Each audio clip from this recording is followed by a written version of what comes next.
Bienvenue derrière la lumière, le podcast qui vous emmène dans le business, le cœur et la tête de ces entrepreneurs qui ont décidé de vibrer fort et créer grand. Je suis Pêche, coach et consultante des entrepreneurs de demain et hôte de ce podcast qui vous embarque dans les coulisses de l'entrepreneuriat. À travers des conversations vraies et humaines, pleines de secousses d'esprit et de conseils concrets pour avancer. Alors si vous croyez en un entrepreneuriat du cœur et des tripes, sans chichi, sans tabou, avec audace, vérité et simplicité, je suis heureuse de vous accueillir derrière la lumière. Et aujourd'hui, on parle d'un sujet encore bien trop peu abordé et mis de côté, parce qu'il semble inaccessible, tant en termes financiers qu'en termes de connaissances. Vous l'avez vu dans le titre, aujourd'hui on plonge dans l'investissement. Et je sais à quel point c'est une thématique qui peut sembler compliquée, risquée, réservée à ceux qui ont beaucoup d'argent et qui maîtrisent le sujet. Et moi la première, j'avais exactement les mêmes idées. Sauf que résultat, j'ai laissé mon argent de côté à la banque sans vraiment me rendre compte qu'au fur et à mesure des années, il perdait en valeur et surtout qu'il ne m'appartenait plus vraiment. Alors j'ai eu envie de casser ces tabous, de casser ces croyances et de rétablir la vérité pour vous donner les clés pour débuter dans l'investissement facilement, sans devenir des gourous du Bitcoin et autres placements un peu nébuleux, mais vraiment juste pour comprendre ce que c'est et faire le choix en conscience de placer votre argent là où vous avez envie qu'il aille vraiment. Et pour ça, j'accueille Solène de Mon Petit Placement pour décrypter l'investissement sans le jargon technique, mais au contraire, avec des conseils concrets pour s'y mettre, même si on a juste quelques centaines d'euros à déposer. Alors on va partir de zéro et répondre aux vraies questions qu'on se pose tous. Pourquoi investir ? Par où commencer ? Avec combien d'argent ? Comment choisir les bons placements ? Etc. etc. Vous allez voir, c'est un épisode hyper précieux, clair, concret, accessible, pour qu'on puisse tous enfin reprendre le pouvoir sur notre argent, même quand on n'y connaît rien pour l'instant. Et j'ai d'ailleurs même réussi à vous négocier un petit code promo qui vous offre 80 € directement sur votre compte bancaire si vous faites appel à Mon Petit Placement. C'est le code PECHE80, mais évidemment, je vous glisse tout dans les notes de l'épisode juste en dessous. Et avant de vous laisser pour notre échange, je vous rappelle que la meilleure manière de soutenir le podcast, c'est de mettre un commentaire et des petites étoiles sur votre application de podcast, là où vous écoutez actuellement, et de 2, partager l'épisode autour de vous, d'autant plus celui-ci, parce qu'on est beaucoup trop nombreux, encore une fois, à laisser notre argent de côté dans des banques où il sert à on ne sait pas quoi, et vraiment pas souvent pour des choses qui nous tiennent à cœur et qui sont intègres par rapport à nos valeurs. Donc vraiment, permettez aux autres, à vos proches, de reprendre le pouvoir là-dessus, leur permettre à eux aussi de générer de l'argent grâce à l'argent qu'ils ont déjà actuellement. Qu'ils soient entrepreneurs ou pas, vraiment, ça ne change rien du tout. Donc, je compte sur vous pour partager tout ça, ne pas le garder pour vous. Et sur ce, je vous laisse avec l'épisode. Bonjour Solène, bienvenue sur le podcast. Je suis ravie de t'avoir avec moi aujourd'hui pour parler d'investissement, de comment débuter dans l'investissement quand on n'y connaît rien, pas grand-chose, qu'on soit entrepreneur ou pas d'ailleurs, parce que c'est pas réservé à une typologie de personnes, c'est vraiment ouvert à tout le monde. Et j'étais ravie de pouvoir avoir cet échange avec toi. Hello Pêche, moi aussi je suis ravie d'être ici et de pouvoir répondre à toutes les petites questions que tout le monde peut se poser sur l'investissement. Est-ce que, avant de passer tout de suite au vif du sujet, tu peux quand même te présenter qui tu es, Solène, peut-être en tant qu'humaine, et qu'est-ce que tu fais chez Mon Petit Placement? Yes, carrément. Du coup, moi c'est Solène et je suis content manager chez Mon Petit Placement. Du coup, qu'est-ce que ça veut dire? En gros, je m'occupe de faire tous les contenus que Mon Petit Placement va faire. Donc, ça peut être tous les contenus de nos sites internet, tous les contenus de nos réseaux sociaux, tous les contenus de notre application. Et quand je dis contenu, ça peut être des vidéos, des articles écrits, des photos. Enfin, ça peut être pas mal de types de contenus. Et mon but à moi, c'est de faire en sorte que les gens, on va dire, comprennent mieux la finance au sens large et du coup soient un petit peu plus éduqués sur tous ces sujets-là. Ouais, reprendre un peu le pouvoir, la conscience, la connaissance sur l'argent qui, à la fois fait partie de nos vies au quotidien, tout le temps, et parfois dans nos nuits aussi quand on a des petits soucis financiers. Et qu'en même temps, je crois qu'on est beaucoup, et moi je l'ai vu en tout cas quand j'ai commencé à m'intéresser à ce sujet, à se dire, ben, c'est trop compliqué pour moi. Ou ben, je préfère laisser ça aux gens qui savent, entre guillemets, comme si moi j'étais pas capable. Et c'est juste qu'en fait, on n'est pas éduqué sur la question. Clairement, clairement, c'est vraiment, je pense, un gros problème en France, et d'ailleurs pas que en France, mais l'éducation financière, c'est vraiment pas un sujet qu'on aborde à l'école, alors que c'est pourtant quelque chose de super important, savoir comment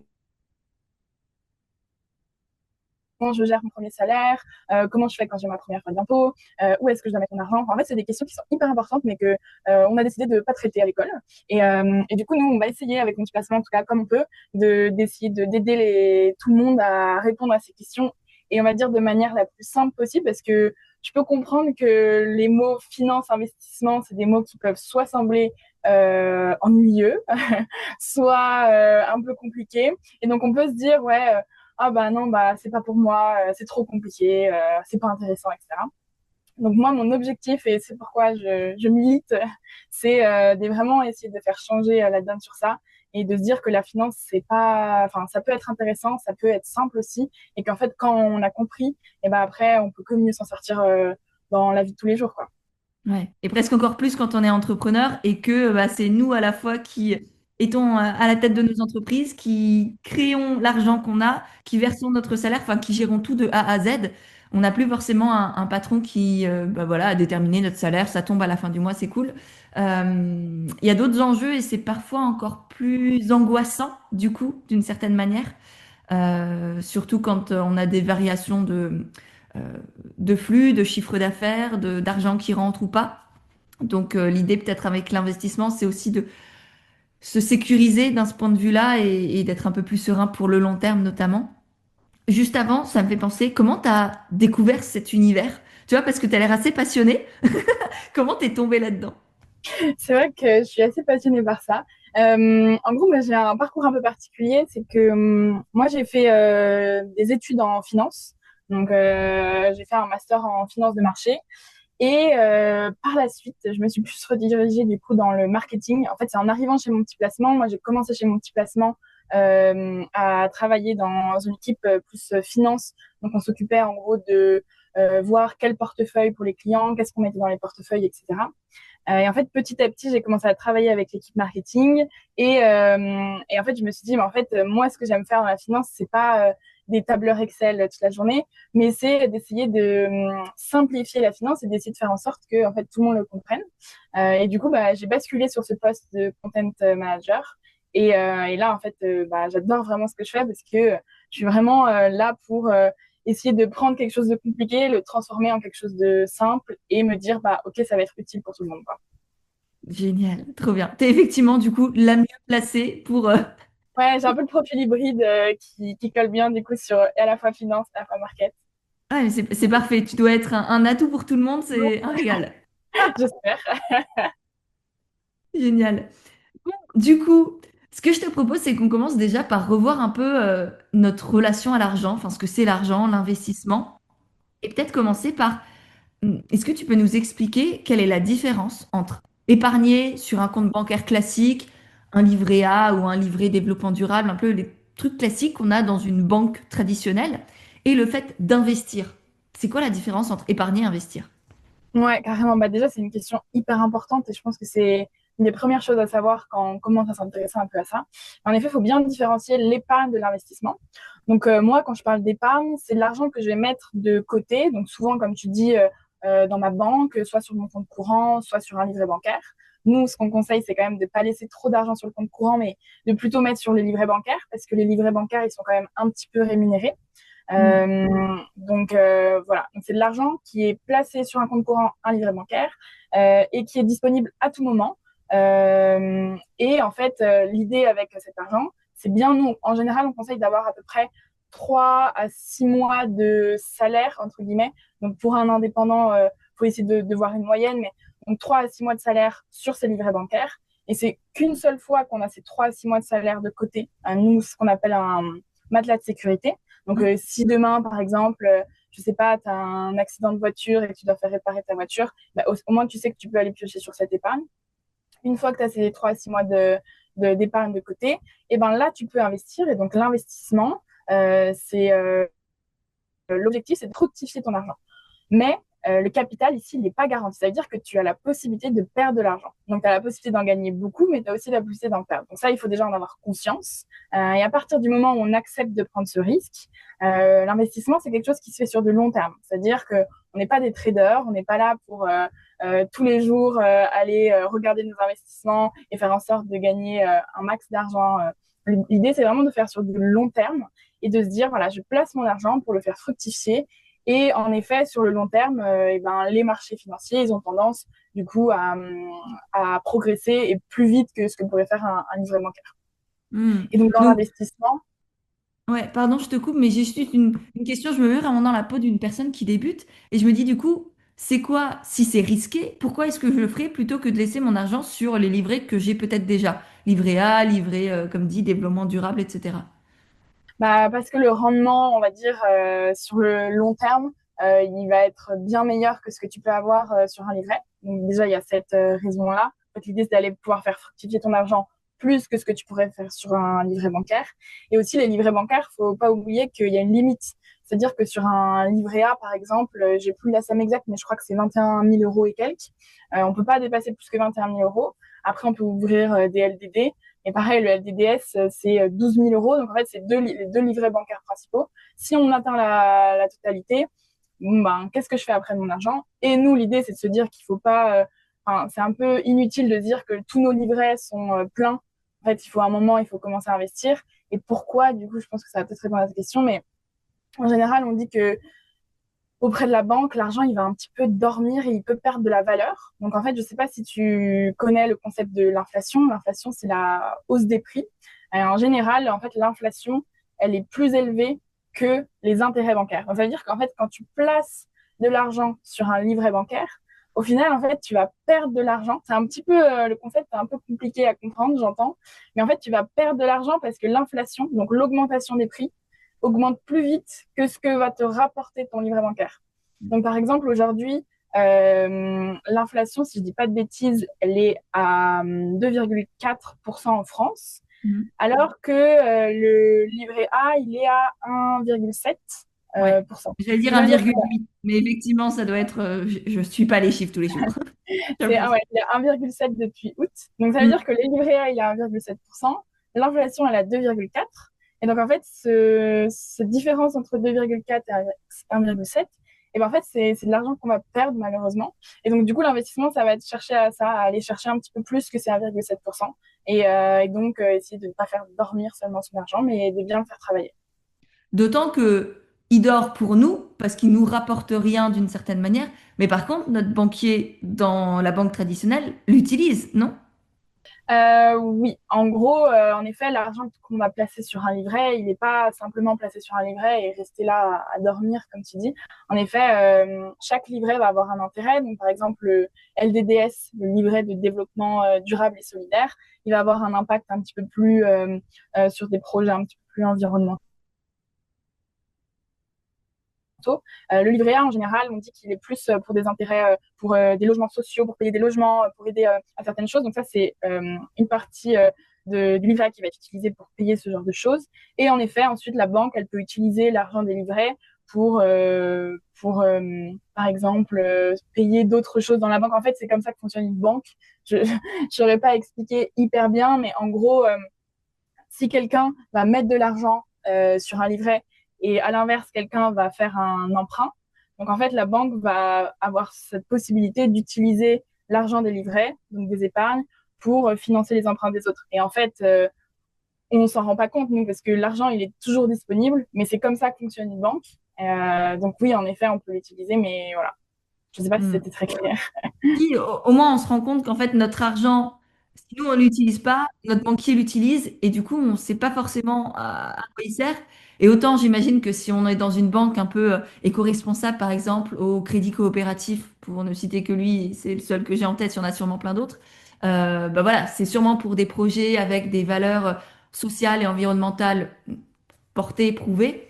Si c'est une banque vraiment traditionnelle, là, on n'a aucun regard sur comment c'est utilisé. Et c'est pas parce que, enfin, même dans livret développement durable, j'imagine qu'il y a aussi beaucoup de greenwashing et de choses comme ça. Et mine de rien, on ne sait pas vraiment. Ouais, non, non, honnêtement, on ne sait pas vraiment et c'est pour ça aussi, je ne sais pas vraiment te répondre, c'est que ça reste quand même un peu flou de ce pourquoi on va utiliser l'argent. Et je ne sais pas Hmm. si tu avais entendu parler, en début d'année, il y avait une loi en France qui n'a pas été votée, mais qui avait été réfléchie, c'était pour utiliser l'argent du livret A pour financer de la défense. Et ça avait fait beaucoup un peu buzzer parce que, bah, en fait, il y a plein de gens qui se sont dit, mais en fait, moi, j'ai pas envie de financer la défense. Qu'est-ce que je fais de mon argent, quoi, en fait, si je peux pas le mettre sur mon livret A et tout. Donc voilà, c'est un peu flou, ouais. Je suis même pas sûre que si on demande aux banquiers, ils sachent exactement où l'argent va. Je suis d'accord. Ouais.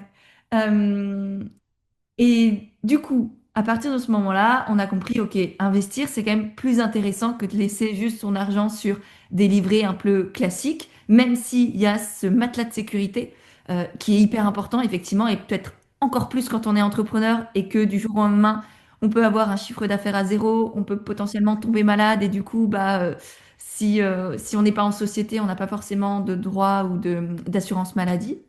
Donc vraiment hyper important pour tous les entrepreneurs d'avoir, moi je conseille franchement minimum 6 mois, c'est un peu plus de charges courantes, au moins pouvoir payer son loyer, sa nourriture, remplir son frigo, les habits des enfants, etc. pour vraiment être en sécurité à ce niveau-là parce qu'il n'y a rien de pire dans la vie que de se sentir dans une angoisse constante. C'est clair. Euh, Et pour nous, c'est vraiment la règle numéro un qu'on va conseiller aux gens, c'est si vous n'avez pas d'épargne de côté, n'investissez pas. Enfin, en fait, c'est pas possible. En effet, il faut de l'épargne. C'est quand même hyper important d'avoir un petit peu d'argent, comme tu dis, pour les risques. Enfin, on sait pas, on prévoit pas l'avenir, donc c'est pas ce qui peut hmm, arriver. C'est vraiment pour moi la règle numéro un, c'est d'avoir de l'épargne. Et quand on a notre épargne de côté, là, on peut commencer à investir. ok. Et du coup, à partir de quelle somme on peut commencer à investir? Eh ben, je pense que dans beaucoup de têtes de personnes, on peut investir à partir de gros montants et ça, enfin, je tiens vraiment à dire que c'est pas du tout vrai. Nous, par exemple, chez mon petit placement, on peut commencer à investir des 300 euros. Mais par exemple, avec un simple PEA, donc un PEA, c'est un plan d'épargne en action qui permet d'investir dans des actions directement d'entreprise. Et ben, en fait, on peut investir des quelques euros parce qu'en fait, si l'action d'entreprise, elle vaut 5 euros, bah, il me suffit d'acheter une action d'entreprise et j'investis des 5 euros. Donc en fait, il n'y a pas de montant minimum pour investir. Je pense que ça dépend surtout du type d'investissement, parce que c'est vrai que si on pense à l'immobilier, on va se dire, bon, bah oui, forcément, l'immobilier, il faut que je mette minimum 100, 150 000, 200 000, enfin voilà, le prix d'un appartement minimum, quoi. Mais il n'y a pas que ça comme investissement, en fait. Il y a plein, plein de types d'investissements. Et en général, en fait, l'idée, c'est de pouvoir investir dès 300 euros. Et je pense que ce qui est important, c'est pas le montant, mais c'est vraiment la régularité. Donc, en fait, euh, même si on investit 50 euros par mois, c'est déjà un très bon réflexe et ça permet déjà de mettre un petit peu de l'argent de côté. Je pense que c'est vraiment un état d'esprit, l'investissement. C'est vraiment pas une question de richesse. Donc voilà, moi si j'ai un petit conseil à donner, c'est vraiment plus on commence tôt, plus le temps va jouer en votre faveur. Et voilà, donc je dirais, il n'y a pas de montant minimum, quoi, si je peux répondre à la question. Ouais, l'idée c'est plus, je mets ce que je peux au début, par exemple 300 euros, et puis si j'arrive tous les mois à mettre 50 euros, c'est ça le plus important. Ça peut être une petite somme, mais régulièrement posée, dont je n'ai pas besoin au quotidien et que je place pour l'avenir. Ouais, en fait, il faut être, on va dire, être OK avec son budget et se dire, bon, bah, OK, combien je peux mettre moi de côté? Et ben, si je peux mettre que 50 euros, et ben, je mets que 50 euros et il y a vraiment pas de souci. Faut pas se dire, ah, bah, je vais attendre de pouvoir mettre 250 euros de côté pour investir. Parce qu'en fait, du coup, on va attendre peut-être 50 plus. Et puis, du coup, on aura perdu 5 ans. Donc, c'est trop dommage. Parce qu'en fait, il y a Mhm. un principe dans l'investissement, ça s'appelle les intérêts composés. Et en fait, c'est-à-dire que quand j'investis l'année 1, je vais gagner, imaginons, 5%. Et ben, c'est 5%. Imaginons, je place 100 euros. Sur ces 100 euros, j'ai 5%, donc je gagne 5 euros. Et ben, sur l'année 2, j'ai pas 100 euros qui vont travailler, mais j'ai 105 euros qui vont travailler et qui vont rapporter 5%. Et ensuite, et ainsi de suite sur d'année en année. Et du coup, en fait, ces intérêts composés, nous, on dit que c'est un effet boule de neige parce que, et ben, en fait, les intérêts, ils ils s'intègrent à chaque fois au capital. Et du coup, ça fait qu'on peut gagner bien plus. Et c'est pour ça que le temps joue vraiment en notre faveur. Hmm, ok, génial. Et du coup, là, tu as parlé d'action tout à l'heure, de PEA. Est-ce que on peut revenir vraiment aux bases déjà? C'est quoi une action? Ouais, carrément. Une action, c'est tout simplement une part d'entreprise. Donc, c'est-à-dire que si demain, vous ouvrez donc un PEA, donc la fameuse enveloppe pour acheter des actions, désolée, je suis un petit peu malade. Donc, si demain, vous ouvrez un PEA et que vous achetez une action, ça veut dire que vous allez détenir une petite partie de l'entreprise. Donc, ça veut dire que vous êtes actionnaire dans l'entreprise et donc, il y a une petite partie de l'entreprise que vous détenez. Ok. Et du coup, on a ça. C'est quoi les différents types de placements, d'investissements qui sont accessibles et pertinents quand on débute? Alors, je pense qu'il faut bien différencier du coup l'enveloppe d'investissement. Donc, par exemple, un PEA, une assurance vie, un compte titre. Je pense que c'est des choses peut-être qu'on a déjà tous un petit peu entendu, mais on ne sait pas forcément ce que ça veut dire concrètement. De l'investissement qu'on va mettre à l'intérieur. Et donc là, à l'intérieur, on va pouvoir mettre des actions, des obligations, des ETF. L'ETF, c'est un peu le mot à la mode en ce moment. Je pourrais revenir dessus si tu veux pour expliquer ce que c'est. Voilà. Donc il faut déjà choisir, OK, quelle enveloppe je vais utiliser pour placer mon argent. Donc du coup, on a le PEA, c'est on va dire le plus connu en France parce que ça permet d'acheter directement une action. Donc ce qui est assez cool, c'est que du coup, on peut acheter l'action qu'on veut. Par exemple, bah moi, j'adore par exemple LVMH, voilà, c'est la plus connue en France. J'adore LVMH, je vais acheter une action d'LVMH, et ben je peux le faire directement avec mon PEA. Donc c'est une option assez intéressante pour investir en bourse, surtout que elle a une fiscalité avantageuse après 5 ans. C'est-à-dire qu'après 5 ans, on paye plus d'impôts sur les gains. Parce qu'il faut savoir que dans l'investissement, à la différence de l'épargne qu'on va placer sur les livrets bancaires, et ben l'investissement, malheureusement, il est taxé. Donc, c'est-à-dire qu'il est taxé sur les gains, pas sur Ok. le capital. Donc, si je mets 100 euros et que j'ai et donc qui est de 30%, et donc 30% de ces gains vont être prélevés par l'État. Et du coup, sur le PEA, au bout de 5 ans, cet impôt, il est supprimé. C'est-à-dire qu'on n'a plus d'impôt sur le revenu sur ça. Donc ça, c'est quelque chose d'assez cool. C'est que du coup, si on laisse notre argent plus de 5 ans, bon, ben, déjà, on n'a plus ça à penser. On n'a plus l'impôt à penser. Mais du coup, le PEA, moi, je trouve que c'est sympa, en gros, si on veut acheter une action, mais ça demande un petit peu plus de connaissances. En gros, bah, il faut choisir soi-même ses actions, il faut suivre ses placements. Je trouve pas que c'est forcément le placement le plus adapté pour des personnes qui débutent de zéro. Hmm. Je pense que c'est plutôt une option intéressante pour ceux qui aiment bien un petit peu mettre, on va dire, les mains dans le cambouis. Ok. Donc voilà. Et du coup, l'autre option la plus populaire en France, c'est l'assurance vie. Donc l'assurance vie, je pense qu'on en a tous entendu parler parce que nos parents en ont, nos grands-parents. C'est un peu l'assurance vie, on va dire que quasiment tous les Français en ont une, mais ne le savent pas forcément des fois. Et l'assurance vie, c'est un placement en fait qui permet d'investir à son rythme, avec également une fiscalité avantageuse, mais cette fois-ci au bout de 8 ans, et qui permet une vraie liberté sur le choix des supports et qui permet d'avoir accès à des supports qu'on appelle des fonds d'investissement. Et en fait, là, la différence d'acheter directement une action, c'est que cette fois-ci, on achète un panier d'actions qui va être sélectionné par une société de gestion. Donc, c'est-à-dire qu'une société de gestion, elle, c'est son boulot, c'est d'aller chercher les meilleures actions d'entreprise. Et ben, du coup, moi, je vais donner mon argent à cette société de gestion qui va l'investir pour moi. Et nous, c'est ce qu'on fait chez Multiplacement. On passe que par des fonds d'investissement de sociétés de gestion. Et on dit, voilà, en fait, eux, c'est leur métier. Ils vont sélectionner les meilleures actions, les meilleures obligations pour investir. Et nous, on leur fait confiance. Et donc, nous, on va aller sélectionner les fonds d'investissement qui nous paraissent, on va dire, avec les meilleures opportunités. Et l'idée, c'est que, par exemple, quand on investit chez Multiplacement, on investit dans des portefeuilles dans lesquels on a sélectionné ces fonds. Et ces fonds, eux, sélectionnent ensuite les actions. Ok. Donc vous êtes un intermédiaire. Moi, je vous confie mon argent. Je vous fais confiance pour pouvoir le placer de la meilleure manière possible pour que moi j'ai le meilleur rendement possible.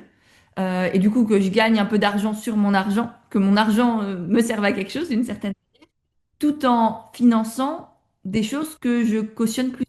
C'est ça. J'ai quand même un regard sur le portefeuille que je choisis. Je sais que vous avez des portefeuilles thématiques. Ouais, bien sûr. En gros, nous, on a des portefeuilles classiques, en fait, où l'idée, c'est d'aller chercher un rendement. Puis on a des portefeuilles thématiques, où là, l'idée, c'est d'aller plutôt chercher une thématique qu'on apprécie, tout en allant chercher un rendement aussi. Mais on vise pas un rendement. En gros, on se dit, voilà.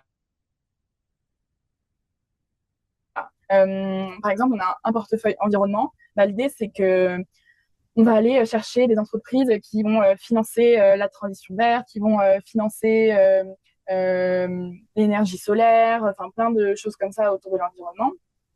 Et du coup, je sais qu'il y a de plus en plus de personnes qui s'intéressent. Et donc, du coup, ils vont pouvoir choisir la thématique. Donc, on a par exemple la thématique environnement, comme je viens de dire, la thématique égalité. Donc là, l'idée, c'est d'aller chercher des entreprises où l'égalité homme-femme est respectée. On a une thématique tech. Donc ça, c'est plus des thématiques qui peuvent plaire à certaines personnes qui aiment bien l'IA, la blockchain, la cybersécurité. Donc, c'est plus ce genre de sujet. On a aussi un portefeuille santé. Donc là, l'idée, c'est d'aller chercher des entreprises, des laboratoires, des entreprises liées à la santé. Voilà. Et du coup, on va avoir plein de petits portefeuilles thématiques. Et donc, du coup, ça permet à tous les investisseurs de se dire, bon, bah, OK, moi, soit je vais investir juste dans un portefeuille classique parce que mon but, c'est d'aller chercher seulement du rendement et en fait, peu importe dans quoi ça investit. Soit, bah, voilà, moi, l'écologie, c'est hyper important, donc je vais plutôt me diriger vers tel portefeuille. Ok. Donc, ouais, j'ai quand même un peu plus de regard et plus de rendement que sur mon livret classique dans ma banque actuelle. C'est ça, exactement. Alors, à chaque fois, je préfère le préciser parce que nous, on est dans un secteur qui est hyper réglementé, mais forcément, le capital n'est pas garanti. Il faut toujours l'avoir Oui, encore une en fois, tête. c'est un risque. C'est un risque. Mais voilà, l'idée, c'est d'aller chercher plus, en effet, que ce que peut proposer un livret A. Ok. Et du coup, j'ai une assurance vie, donc c'est un peu ce qui est le plus clé en main, le plus pratique, facile, accessible quand on débute. C'est ça? Et à l'intérieur de cette enveloppe nommée assurance vie, j'ai donc soit des actions, donc des petits bouts d'entreprise, comme tu l'as dit, soit j'ai des ETF. Qu'est-ce que c'est qu'un ETF? Un ETF, c'est tout simplement en gros, en finance, il y a quelque chose qu'on appelle des indices, un indice boursier. Un indice boursier, ça va suivre plusieurs entreprises. Donc, par exemple, en France, l'indice boursier le plus connu, c'est le CAC 40. Je ne sais pas si tu en as déjà entendu parler. Ouais. Et ben, le CAC 40, il va regrouper les 40 entreprises cotées en bourse avec la plus grosse capitalisation. Donc, les 40 plus grosses, si je simplifie, les 40 plus grosses entreprises françaises cotées en bourse. Et du coup, les ETF, c'est tout simplement investir dans des indices. Donc, en fait, moi, je vais décider d'investir dans un ETF CAC 40. Et donc, du coup, je vais Hmm. investir, au lieu d'investir dans une seule action, et ben, je vais investir dans les 40 actions les plus grosses de France. Et ça aussi, c'est hyper cool, je trouve, quand on est débutant, d'investir directement dans des ETF plutôt que d'aller investir dans une action. C'est que du coup, on va pas choisir l'action, on va se dire, bon, bah voilà, moi, je prends les plus grosses en France, et en fait, il y a des ETF on a des milliers d'ETF, mais ça peut être par zone géographique. Donc, moi, je veux un ETF CAC 40 sur la France, mais ça peut être aussi, il y a des ETF par rapport à des secteurs d'activité. Enfin, il y a plusieurs types d'ETF en fonction par rapport à des matières premières aussi. Donc, du coup, l'idée, c'est de choisir un ETF et l'ETF va regrouper, du coup, les plus Hmm. grosses entreprises, on va dire, de ce secteur. Ouais, ça permet de ne pas mettre tous ses œufs dans le même panier, c'est ça? Exactement. C'est notre phrase Ok. préférée chez les investisseurs de dire pas mettre tous les œufs dans le même panier. Ouais, c'est hyper important de diversifier. Ok, donc dans l'assurance vie, on a les actions, les ETF et les obligations. C'est quoi une obligation? Alors, une obligation, du coup, en général, on compare les actions et les obligations. Donc, une action, c'est du coup, j'ai une petite partie d'entreprise. Une obligation, je ne vais pas détenir une partie d'entreprise, mais en fait, c'est l'entreprise qui va émettre une dette, donc par exemple, qui va avoir besoin d'argent pour financer un nouveau projet, et qui va dire, OK, bon, bah, faut que je fasse un emprunt. Mais je ne vais pas passer par la banque. Donc, cet emprunt, je vais le faire auprès d'investisseurs. Et donc, du coup, moi, investisseur, je vais, on va dire, acheter une obligation de l'entreprise. C'est-à-dire que je vais financer une partie de cet emprunt. Et en échange, tous les ans, l'entreprise va me rembourser des intérêts. Comme en fait, quand moi, je suis à la banque et que je fais un prêt bancaire pour mon appartement, et bah, tous les mois, je dois rembourser à la banque mon capital plus mes intérêts. Et voilà, ça fonctionne un peu pareil, grosso modo. Ok. Est-ce que du coup, c'est un peu plus sécurisé, sécurisant qu'une action? Parce que je me dis, autant une action, j'ai aucune main dessus, il n'y a aucune chance, obligation pour l'entreprise que son action euh, gagne en valeur, on va dire, et du coup que moi, je gagne de l'argent aussi dessus. Alors qu'une obligation, moi, je me dis, ma dette que j'ai auprès de ma banque pour, par exemple, mon appartement que j'ai acheté, j'ai pas le choix tous les mois que de la rembourser. Donc, est-ce que c'est pareil pour les entreprises? Est-ce que moi, je suis un peu plus sécurité de retrouver mon argent? Bah, en fait, j'ai envie de dire, ça dépend de l'entreprise. Parce que si je prends Ok. ton exemple d'appartement, imaginons, là, aujourd'hui, je sais pas, t'es à ton compte et tous les mois, tu arrives bien à rembourser ton emprunt. Mais en fait, là, il arrive que tu perds ton job et que tu peux plus rembourser ton emprunt. Bah, en fait, du coup, la banque, elle va plus rien recevoir. Bah, c'est pareil pour les entreprises. En fait, il y a des entreprises, en fait, il y a une sorte de notation sur les entreprises. Et si les notations, elles sont, c'est sur des lettres, en fait, les notations. Donc, si la notation, elle est A, et ben, ça veut dire que l'entreprise, grosso modo, il y a peu de risques qu'elle ne rembourse pas. Donc, ça veut dire qu'on prend très peu de risques de faire une obligation avec cette entreprise. Mais il y a des entreprises où là, leur note, elle va être peut-être de B-, C. Et là, on se dit, OK, en fait, l'entreprise, elle est hyper risquée. Je suis pas sûre qu'elle va me rembourser. Et du coup, bah là, ça peut être beaucoup plus risqué qu'une action finalement. Ok. Donc en fait, ça Et, va dépendre du type d'obligation, je dirais. et ça, comment je choisis, comment je fais la différence? Est-ce que, tu vois, est-ce que chez vous, quand je prends un portefeuille X ou Y, il y a donc aussi des obligations? Ouais, c'est ça. Nous, en fait, nos portefeuilles, ils sont composés d'une partie d'actions, d'une partie d'obligations, et puis des produits un petit peu plus complexes qui sont déjà intégrés, on va dire, dans les portefeuilles. Mais ouais, c'est ça. Nous, on fait la sélection pour nos clients, en gros. Ok. Donc si je passe par un, comment tu m'as dit, un gestionnaire de portefeuille, c'est quoi le...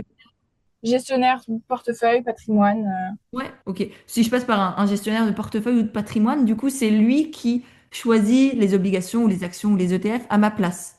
C'est ce qui me permet d'éviter d'avoir à me regarder tous les jours, tous les matins, tous les soirs, ah, où ça en est et les notes des entreprises, etc. C'est ça, en gros.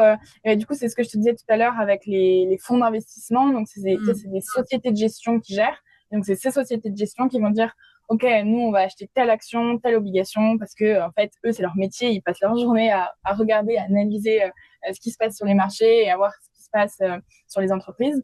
Et donc, du coup, c'est en fait de faire confiance à ces personnes-là et de choisir, nous, notre objectif chez Multiplacement, c'est de choisir les bonnes sociétés de gestion, de choisir un bon gérant, de se dire, bon, j'ai confiance en son travail, donc on va sélectionner ce fonds d'investissement pour nos clients. Et donc, du coup, le client, bah, il a juste à se dire, OK, en fait, moi, quand je mets mon argent dans l'assurance vie, bah, je sais qu'il va diversifier parce qu'il y aura un petit peu d'actions, d'obligations et quelques autres produits. Et du coup, j'ai pas à me soucier de me dire qu'est-ce que je dois aller chercher parce qu'on gère tout ça pour moi, en gros. Ok. Et c'est quoi vos critères, du coup, pour choisir les sociétés d'investissement, enfin, ou de gestion que vous sélectionnez? Alors en gros, nous, on a un comité d'investissement chez Multiplacement qui est composé du coup de Thomas, du coup, qui est le patron de Multiplacement, de Valentine, qui est un petit peu notre experte financière, et de plusieurs personnes qui sont du coup gérants de sociétés de gestion, mais avec qui on ne travaille pas. Ok. L'idée, c'est quand même d'être neutre. Et Hmm. du coup, ces personnes du coup se réunissent du coup une fois tous les trimestres. Et l'idée, c'est qu'ils regardent, en fait, ils font une analyse financière et qu'ils vont regarder et vont dire, OK, bah, ce fonds d'investissement sur les 2 dernières années, 3 dernières années, 10 dernières années, il a performé de telle manière. Donc, est-ce que c'est quelque chose qui nous intéresse oui ou non? Ensuite, ils vont essayer de rencontrer des fois les gérants d'investissement. Est-ce que le gérant d'investissement, il donne confiance? Est-ce que j'aime sa stratégie d'investissement? Et donc, l'idée, c'est de faire pas mal de travail comme ça et de se dire, OK, nous, on va aller chercher vraiment les meilleurs. Et donc, du coup, c'est vraiment un travail de sélection et de se dire que nous, on veut vraiment aller chercher ceux dans lesquels on croit, ceux qui ont les mêmes idées que nous, dans lesquels on croit et qui, après les rencontres, après les analyses, nous semblent les plus pertinents. Ok. Donc, vous leur faire confiance. Moi, pourquoi, en tant que potentiel client chez vous, je devrais vous faire confiance? Enfin, c'est quoi un peu les valeurs, les idéaux portés par mon petit placement? Parce que mine de rien, je vous donne quand même mon argent. Et c'est pas quelque chose que je fais avec beaucoup de monde. Donc, Eh ben ouais, c'est quoi un je peu les comprends bien. ambitions, les envies de mon petit placement, l'histoire derrière ça? Ben, nous, en gros, chez Multiplacement, notre but, c'est vraiment d'être accessible. Alors, c'est vraiment le mot qu'on va sûrement le plus utiliser, mais en gros, c'est vraiment d'être accessible et de se dire, OK, nous, on ne veut pas rendre l'investissement accessible seulement à ceux qui peuvent investir 100 000 euros, on veut le rendre accessible à tous. Donc, en fait, Mhm. nous, on propose des investissements qui sont normalement proposés en banque privée. Et donc, la banque privée, en général, les investissements minimum, ça ne va pas être en dessous de 100 000 euros. Et de proposer exactement la même chose que vont proposer les banques privées, mais dès 300 euros. Donc déjà, il y a ce côté-là. Ensuite, sur le côté réassurance, je pense que ce qu'il faut savoir, c'est que l'argent, il n'est pas placé directement dans l'entreprise Mon Petit Placement. Il est placé chez des assureurs. Parce que du coup, nous, on propose une assurance vie. Donc, les assurances vie, elles sont détenues par des assureurs. Et les assureurs, c'est des assureurs comme Apicil, Generali ou encore La France Mutualiste. Donc, je ne sais pas si c'est des noms qui peuvent te parler ou pas. Mais c'est des grosses entreprises où là, grosso modo, bah, en fait, c'est tellement gros que l'entreprise, enfin, il y a très peu de chances que Generali ou Apicil disparaissent demain. Donc voilà, donc faut savoir que quand on place notre argent, l'argent il est placé au final, nous on est comme intermédiaire, ce qu'on disait tout à l'heure, et que l'argent du coup il est placé chez les assureurs. Euh, Après, je dirais le dernier un peu point fort que nous on se ressort chez Multiplacement, c'est notre côté humain et avec un fort accompagnement. Je ne sais pas si toi, tu l'as ressenti comme tes clients chez Multiplacement, mais en gros, l'idée, c'est qu'il y ait toujours quelqu'un qui soit disponible pour répondre aux questions, parce que bah, forcément, les gens ont peur de placer leur argent, et moi, c'est ce que je comprends totalement. Et donc, du coup, d'avoir toujours quelqu'un qui est disponible, soit par téléphone, soit par message, soit via un chat sur notre site internet, et qu'il y ait toujours quelqu'un qui puisse voilà, nous soutenir, nous aider, répondre à nos questions, nous soulager aussi sur certains sujets. Donc voilà, je pense que on a un petit mix de tout ça qui fait que ça donne confiance, ça donne confiance. Mhm. Et c'est des humains ou c'est des chatbots ou des IA qui répondent? Ah, non, non, c'est que des humains. Il n'y a pas de chatbot chez Multiplacement. On est Ok, anti-chatbot. ça fait du bien. Et du coup, est-ce que toi, tu as des placements chez Mon Petit Placement? Ouais, bien sûr. Ah, Ouais, ouais, carrément. Moi, je suis arrivée, ça fait 3 ans que je travaille chez Multiplacement et je crois que j'ai ouvert au bout de 6 mois quand même mon placement. ok. Donc, je me suis dit, ok, je vois ce que ça Les donne et puis analyses, j'avoue, j'ai été vite convaincue. ok, ça marche. Et du coup, à partir de combien de temps je peux espérer avoir des vrais gains un peu intéressants, pas 3 euros sur mon investissement? Tu parlais tout à l'heure des minimums de durée pour éviter notamment la fiscalité. Donc 5 ans pour le PEA et 8 pour l'assurance vie. Donc ça, c'est l'idéal, placé minimum pour 8 ans. Est-ce que au bout de 8 ans, j'ai déjà mon argent a grossi d'une certaine manière, a grandi? Ouais, carrément, parce qu'en gros, nous, on estime que l'investissement, donc ça se fait sur du moyen long terme. Donc le moyen terme, pour moi, c'est du 3 à 5 ans. Donc déjà, si on place notre argent de 3 à 5 ans, c'est déjà super bien. Et si justement, on est par exemple sur une assurance vie et que du coup, on veut profiter de la fiscalité avantageuse, etc., et qu'on va sur 8 ans ou plus, bah là, c'est l'idéal. En fait, plus on investit sur du long terme, mieux c'est. Mais je pense que le minimum, on va dire, c'est du 3 à 5 ans. Et puis, si après, on laisse notre argent bah, 10 ans, 15 ans, 20 ans, bah, alors là, on peut espérer vraiment des rendements qui sont super sympas. Ok, ça marche. Et ça dépend des portefeuilles que j'ai choisis, c'est ça? Et Ouais, en fait, en parce que fonction encore une fois, du risque, on va dire, plus le portefeuille est risqué, plus on conseille de rester longtemps. Parce qu'en fait, en gros, il y a quelque chose qu'on appelle en finance la volatilité. La volatilité, c'est le risque sur les marchés financiers. En fait, c'est, par exemple, si j'ai une action, nous, on aime bien dire chez Multiplacement que ça fait une montagne russe. C'est-à-dire que l'action, elle va monter, elle va descendre, elle va monter, elle va descendre. Et donc ça, c'est la volatilité, c'est la différence entre quand c'est très haut et quand c'est très bas. Et plus la différence, elle peut être importante, plus on dit que c'est risqué. Et donc, pour lisser ce risque, c'est-à-dire pour que ça s'étale plus dans le temps, nous, on pense qu'il faut vraiment du long terme. Et donc, c'est pour ça que plus l'investissement est risqué, plus il faut le laisser longtemps. ok, ça marche. Euh, Et du coup, les risques, c'est de perdre de l'argent. Je peux quand même, si sur mes 300 euros de départ, à la fin, je peux peut-être en avoir que 200, c'est ça? Ouais, c'est un risque à prendre. C'est clair qu'on peut perdre de l'argent sur l'investissement, mais en général, on va dire que le long terme, il atténue vraiment le risque de perte d'argent. Et je pense que c'est pas le plus gros risque en investissement. C'est pas forcément la perte d'argent, en fait, parce que oui, on peut perdre de l'argent, mais qu'est-ce qui fait perdre de l'argent? C'est ça qu'il faut réfléchir. c'est du coup la volatilité, ce qu'on parlait tout à l'heure. Mais du coup, la volatilité, avec le temps, elle diminue vraiment grandement. Et le vrai danger, pour moi, c'est nous-mêmes. En fait, c'est nous et nos émotions. Parce Hmm. qu'en fait, tu vois, imaginons que aujourd'hui tu investis sur une action et que aujourd'hui elle fait plus 10% et que tu vois que demain elle fait moins 15.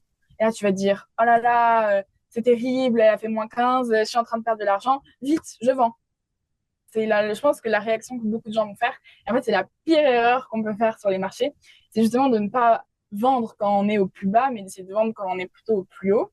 Et du coup, je pense que ouais, le vrai danger en bourse, c'est vraiment les émotions. On a tous un réflexe de panique quand ça baisse. Et justement, c'est plus à ce moment-là, quand ça baisse, qu'il faut réinvestir, même, je dirais, plutôt que de vendre. Et en fait, c'est ce genre de mouvements qui vont nous faire perdre de l'argent.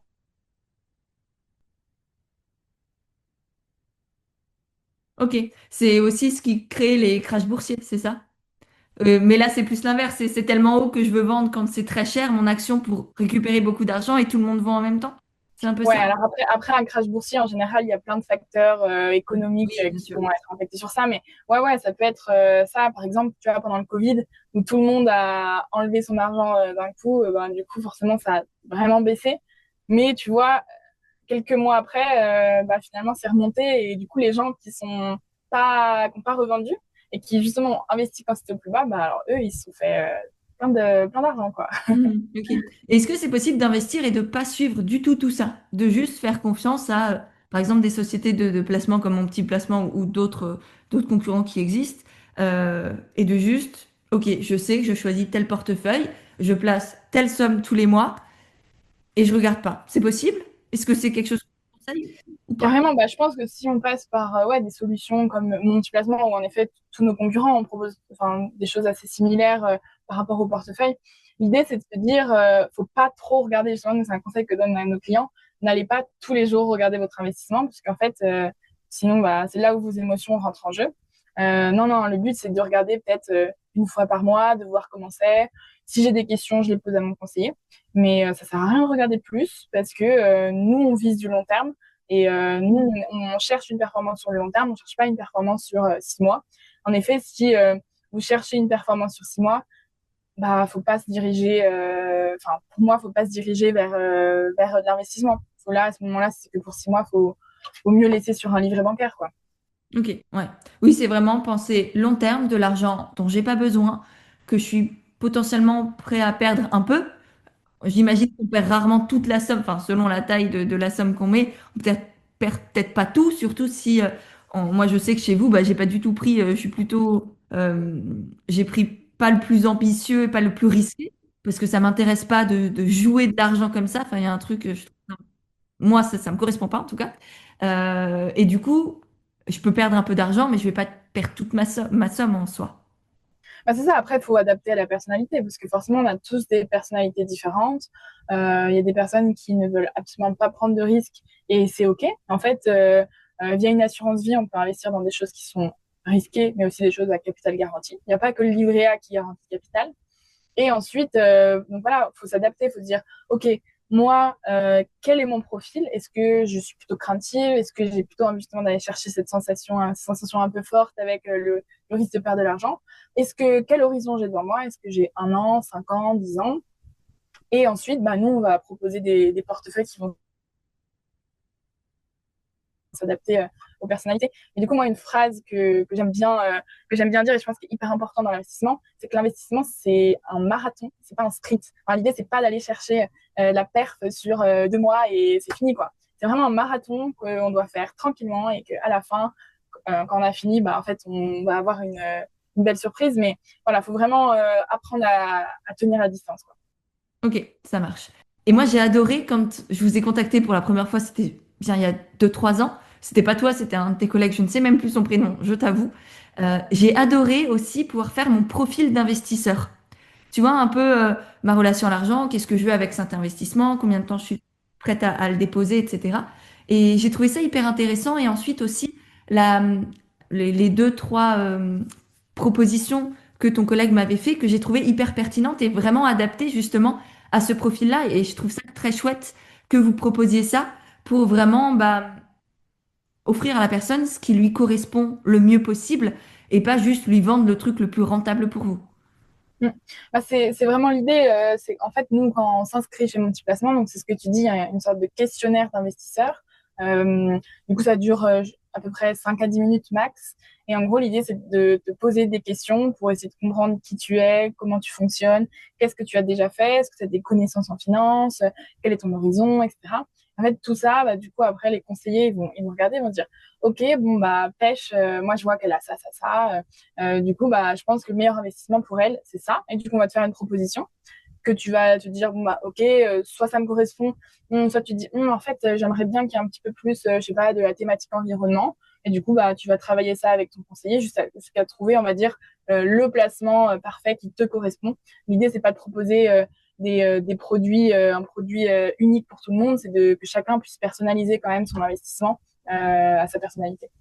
Ouais. Oui, je me souviens qu'on s'était appelé, je crois, 2 fois avec ton collègue et c'était hyper enrichissant et intéressant et j'étais très contente à la fin et je le suis toujours d'ailleurs de, de tout ça. J'avoue, voilà. C'est d'ailleurs pour ça aussi que je vous ai contacté hein, parce que voilà, je pense que vous êtes un peu les mieux placés aussi pour rendre accessible l'investissement et moi j'ai trouvé ça génial j'y connais rien, je m'y intéresse un peu, mais à la fois, je veux avoir les connaissances pour comprendre, mais j'estime que j'ai pas les connaissances pour placer mon argent directement, choisir les bonnes actions, etc. Et donc, je vous fais confiance pour ça. Et je crois que c'est important de pas juste faire une confiance aveugle aux gens, ou que ce soit un gestionnaire de patrimoine ou à une plateforme comme la vôtre, pour comprendre, mais quand même avoir l'humilité de te dire, je peux pas gérer et j'ai pas envie, j'ai pas le temps dans ma vie au quotidien. J'ai autre chose à faire. J'ai une entreprise à gérer, j'ai une vie à vivre et j'ai pas envie de passer mes journées à regarder le cours des bourses et compagnie. Bah oui, et je pense que tu as tout à fait raison. En gros, l'idée, c'est de se renseigner chez qui tu investis ton argent. Donc, tu vois, pas aller l'investir chez quelqu'un qui pourrait en fait tout te faire perdre. D'ailleurs, moi, un des conseils que je donne, et je pense qu'une des pires erreurs, mais vraiment que les gens peuvent faire, c'est de faire confiance aux promesses miracles qu'on voit là sur Instagram, sur TikTok, tu sais, où on te dit, ah, tu vas gagner 20% garantie, tu vas pas perdre ton argent, tu vas gagner 20% en 2 mois. En fait, ça, c'est pas Ouais. possible. Donc vraiment, je pense se renseigner sur chez qui on investit. Donc, que ce soit mon petit placement ou un autre, on se renseigne. On regarde les avis, comment les autres clients ils ont vécu ce moment-là et tout. Et une fois qu'on a confiance, on se dit, bah voilà, en fait, nous, c'est vraiment notre cible, c'est de se dire, on s'adresse aux gens comme toi, tu vois, qui n'ont pas forcément le temps ni l'envie et qui sont assez débutants pour se dire, bah, on vient chez mon petit placement, on commence à investir. Nous aussi, notre but, c'est d'essayer de te faire comprendre aussi. Donc, tu vois, je pense que le conseiller avec qui tu as discuté, il a dû t'expliquer, essayer de te faire comprendre quand même, parce que je pense que c'est important de comprendre dans quoi on investit. Et Mm. puis après, bah, si tu as envie de te renseigner plus, nous, on va te donner le contenu disponible. En fait, bah, c'est justement mon job, moi, c'est de donner du contenu à nos clients pour les faire progresser en finance. Et puis, si t'as pas envie, bah, t'as pas envie et tu laisses vivre ton investissement. Mm. Ok, génial. Trop bien. Eh bien, je pense qu'on a fait un bon petit tour. Est-ce que c'est possible de négocier un espèce de code promo ou quelque chose pour les personnes qui sont intéressées, qui ont envie de tester, de découvrir mon petit placement? Déjà, je mettrai le questionnaire en description, comme ça vous pourrez tous le faire. Il n'y a aucune obligation derrière. Est-ce que, je sais pas, un petit programme de parrainage ou un truc comme ça existe? Bah, grave, on peut grave te proposer un petit code promo. Euh, est-ce que, Si tu veux, ce qu'on peut faire, c'est on en parle en off et on essaye de mettre un truc en place comme vous avez, je sais pas, 50 ou une somme d'argent. Est-ce que ça, c'est possible? carrément, c'est carrément possible. On peut en discuter en off, comme tu dis, et on voit sur quel montant on table, mais ça peut être carrément quelque chose de faisable. Ok, génial. Bon, et ben vous aurez un code promo surprise en barre de description. Donc je vous laisse aller voir tout ça. Comme ça, vous pourrez tester sans engagement. De toute manière, bah voilà, l'assurance vie, on a toujours un délai de renonciation en plus. Donc vous avez le temps aussi de vous poser et de vérifier les choses. Et voilà, moi en tout cas, si vous pouvez donner du sens à votre argent et le placer en ayant confiance en vous et confiance en l'avenir aussi, et ben c'est chouette plutôt que de le laisser juste à votre banquier qui fait ce qu'il veut avec, reprendre un peu le pouvoir sur tout ça, hein? Surtout quand on est une femme et qu'on se dit ouais non les autres ils gèrent mieux. Voilà, un discours à changer et moi en tout cas bah, je suis Très heureuse d'avoir pu avoir cet échange avec toi. Très heureuse aussi de mon aventure avec mon petit placement. Et merci pour ce que vous faites, vraiment, de rendre cet investissement accessible, comme tu l'as dit. Et je suis pas payée pour dire ça, mais c'est sincère et ça vient du cœur. Donc voilà, je crois que c'est important, les belles initiatives aussi comme les vôtres. Ah bah merci beaucoup, en tout cas ça me touche beaucoup. Et puis merci de m'avoir reçu. C'était hyper cool de faire ce petit podcast et trop contente ouais, d'être venue. Avec plaisir. Si les gens ont des questions, où est-ce qu'ils peuvent se renseigner? Évidemment, il y aura les liens dans la description. C'est le Ouais, plus simple, c'est parti. et ben, le plus simple, moi, je pense que c'est soit de venir sur notre site internet, donc monpetitplacement.fr. Et en fait, sur notre site internet, on a un chat où on peut parler directement avec nos conseillers. Je répète, ce n'est pas les chatbots. Et donc, du coup, on peut parler directement avec eux. Et là, vous pouvez poser toutes vos questions et ils sont disponibles pour vous répondre tous les jours de la semaine. Génial. Eh ben, merci infiniment, Solène, pour tout ça. J'espère que ça vous a plu aussi, que c'était assez accessible et concret, et pratique et facile à aussi intégrer et surtout que ça vous a donné envie d'un peu plus comprendre comment fonctionne votre argent, à quoi il sert aujourd'hui, ne serait-ce que ça. Et ensuite, si vous avez envie de l'investir pour lui donner un peu plus de sens et qu'il vous rende aussi l'appareil, et ben pourquoi pas découvrir mon petit placement ou d'autres, hein. Comme dit, il y en a plein. Et l'idée, c'est juste de reprendre le pouvoir. Voilà, la puissance à l'intérieur, c'est bien aussi. Trop Merci cool. Solène. Ciao! Et voilà pour ce nouvel épisode. J'espère qu'il vous a plu, inspiré et questionné. Si c'est le cas, pensez à le partager autour de vous. Sur Instagram, par email, par WhatsApp ou tout ce que vous voulez. C'est à la fois la meilleure manière de soutenir mon travail et en même temps d'aider celles et ceux qui pourraient aussi être inspirés par le podcast. Et d'ailleurs, une autre très belle manière de permettre à d'autres personnes de découvrir le podcast et de soutenir tout ça, c'est de laisser une note et un commentaire sur votre application de podcast. Ça vous prend 2 secondes et demie et ça a un impact vraiment immense au niveau des algorithmes et de la visibilité du podcast. Donc merci d'avance de prendre ce temps-là. En attendant le prochain épisode, si vous avez envie d'autres conseils et réflexions pour avancer, je vous invite à me retrouver sur Instagram et LinkedIn, dont vous avez les liens juste en dessous dans les notes de l'épisode, ainsi que toutes les ressources que l'on a abordées dans cet échange. J'ai hâte de vous y retrouver et en attendant, prenez soin de vous et surtout, autorisez-vous.